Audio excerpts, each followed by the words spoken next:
अब खबर बालाघाट से मिल रही है, जहां घटिया चावल बांटे जाने के बाद सीएम शिवराज सिंह चौहान सतर्क नजर आ रहे हैं। सीएम शिवराज सिंह चौहान ने अधिकारियों को इस संबंध में निर्देश जारी किए हैं। सीएम ने सख्त लहजे में अधिकारियों से कहा कि जिस क्वालिटी का धान मिलर्स को दिया जा रहा है उसी क्वालिटी का चावल बांटा जाए। उपभोक्ता को अच्छी क्वालिटी का चावल देने की सीएम ने बात कही है।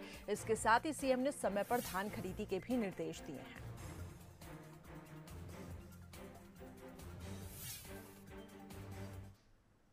आगे बढ़ते हैं। चुनाव से बड़े इस उपचुनाव की वोटिंग के बाद दोनों तरफ उत्साह की लहर देखने को मिल रही है।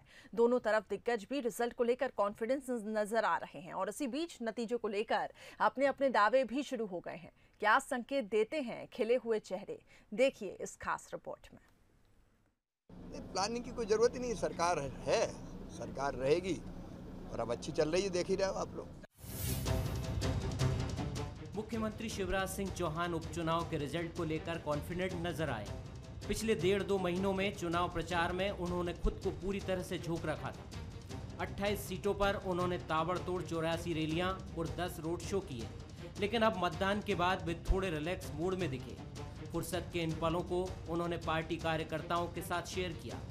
एक होटल में लंच पर प्रदेश अध्यक्ष बीडी शर्मा, मंत्री भूपेंद्र सिंह समेत चुनाव प्रबंधन में जुटी रही कोर टीम मौजूद रही। लंच के दौरान हंसी मजाक हुआ और ठहाके लगे।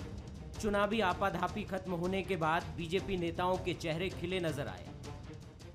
देखिए, चुनाव प्रबंधन कितना अच्छा रहा। यहाँ पर जितने लोग प्रबंधन के हमारे हैं, उनके सबके चेहरे देख लो, आपको तो पता चल जाएगा कितना अच्छा रहा। आप देखेंगे भारतीय जनता पार्टी के लोगों के चेहरे आज उतरे हुए हैं।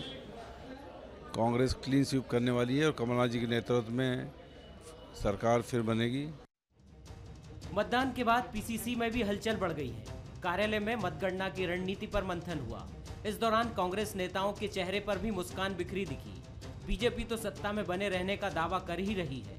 कमबैक को लेकर कांग्रेस भी मजबूत दावा कर रही है। समीक्षा में ये बात सामने आई है, कोई ऐसी सीट नजर नहीं आ रही है जहां हम लोग पीछे हो। दावे के साथ हम लोग कह रहे हैं कि आप आश्चर्यचकित मत होना जब 2800 सीटों पर कांग्रेस जीते। इस प्रकार से मतदान मध्य प्रदेश के अंदर हुआ है, उसके आधार पर हम कह सकते हैं कि बम्पर वोटिंग ही इस बात का उदाहरण है कि भारतीय जनता पार्टी इन 28 विधानसभाओं में प्रचंड बहुमत से जीत रही है। दावे हैं, दावों का क्या। 28 सीटों पर मतदान के बाद अपने कार्यकर्ताओं के फीडबैक के आधार पर दोनों तरफ उम्मीदों के सितारे चमक रहे हैं। लेकिन परीक्षा का परिणाम तो 10 नवंबर को आएगा, जिसमें दूध का दूध और पानी का पानी हो जाएगा।